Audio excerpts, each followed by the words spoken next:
Okay, so the way that you respond when someone pushes you away, or like they kind of disappear from your life, they kind of go away and you don't like it at all, and you wonder where they went, and you have this horrible feeling, and you had all these ideas, and you have all this longing, and you had all these plans and inspirations, and this person is like not responding, right?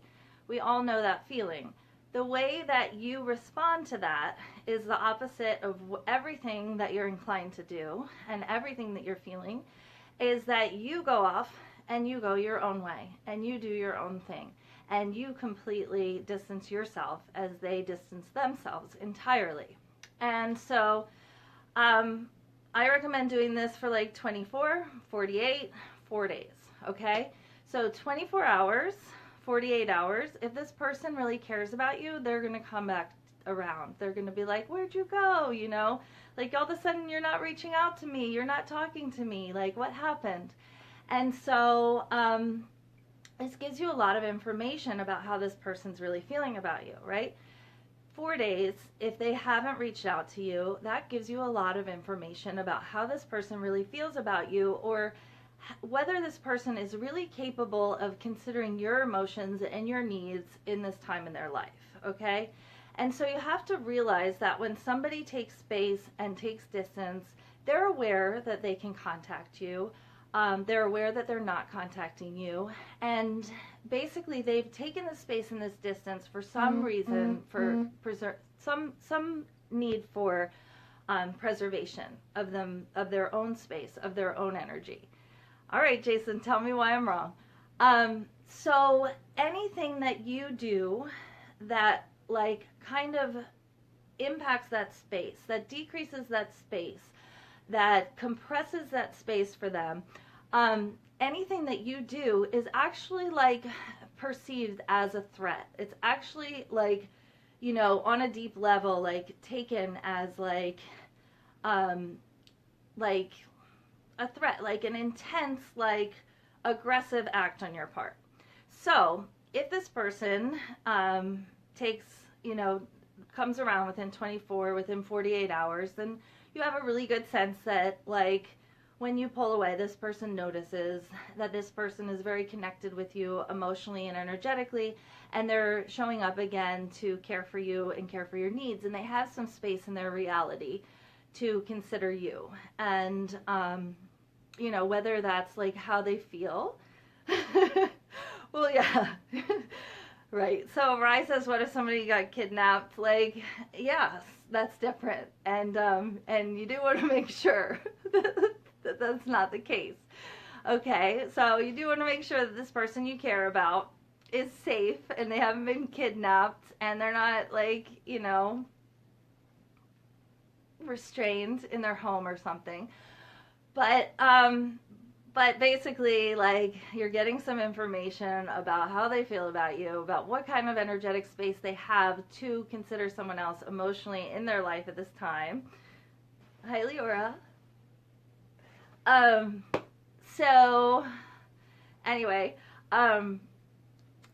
you're getting a lot of information, like barring the fact that they've been kidnapped or murdered or that they're bound and duct taped in their home.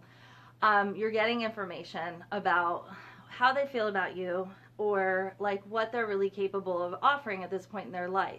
And if you, I love you, Jessie, thank you. If you're capable, I mean, if you really like love this person, hi sweetheart, see your pillow? This is the Laura original canvas on pillow, my Christmas present. Okay. So anyway, isn't it beautiful? Super beautiful. So pretty.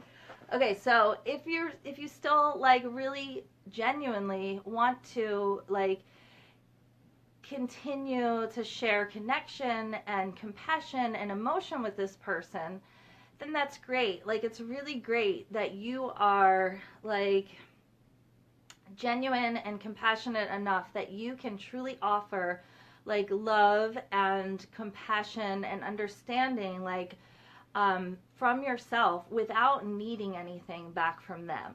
So after 4 days has passed, if you haven't heard from that person and the information that you've gotten like still allows you to want to maintain some sort of connection with this person, and still allows you to want to reach out, and you're honestly not doing it because you need something, because you want them back, because you need it for your own security, for your own gain, and you can send them a message from that place, then go ahead and send them a message. And the message is like something in the vibe of like, I see that you're going through something, and like that can be manipulative. Like, you have to be careful what you say. So I'm saying in the vibe of like, I get something's going on. Like, I get that you know you can reach out to me. I get that you know I'm feeling you, because they do. They know you're feeling them. And like, you know, I just hope you're doing okay. Like, whatever.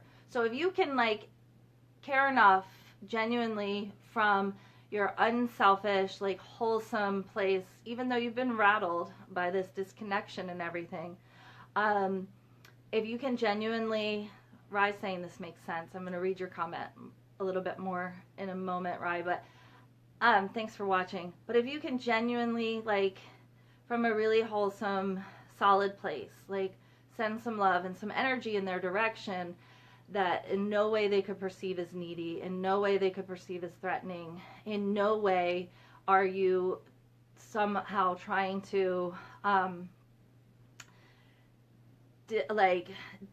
deconstruct this protective space that they've created for themselves for whatever reason, then you have a good chance of them responding. But you're either going to, like, basically they've distanced themselves to create some sort of protective space for whatever reason, maybe because they're not that caring, maybe because they're not that capable of caring, maybe because they're not feeling it that much, but for whatever reason, they've created a protective space. And if you allow that, then they're going to feel relaxed.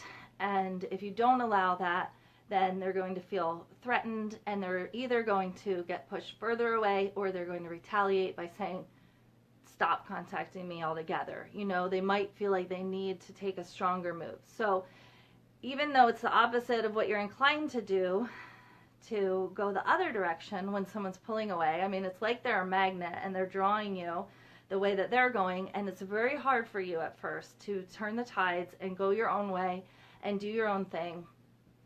But you're going to get the ultimate result that you're hoping for by doing that, and by staying really strong in your very like whole and full purpose and compassion and loving nature and generosity, without any kind of need for your own security, your own self-soothing, your own satisfaction. Like, you're going to need to find that on your own at this point, because this person that you're dealing with can't offer it to you right now.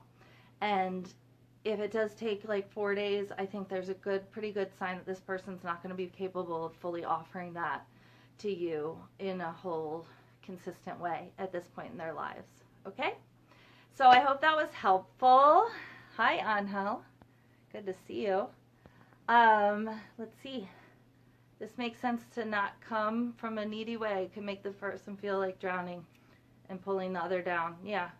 Yeah. Like, you know what I mean? That it can actually like feel kind of like threatening. Like, this person has created an abode. They've created a protective space for themselves for whatever reason. That's what they need. And they're very aware that you are a compassionate, caring individual in their life, and that they could reach out to you at any time. And so you got to go against everything that's wanting you to chase after them, and give them the space that they need after you've made sure that they're safe and not kidnapped, as Rye pointed out. Okay, you guys, so let me know if you have any other comments. Oh, and yeah, like, maybe go to my page and like a post or something, so that I can come live on my page and get just as much interaction with you who I love and know. Okay, love you guys. Have a great night. Bye.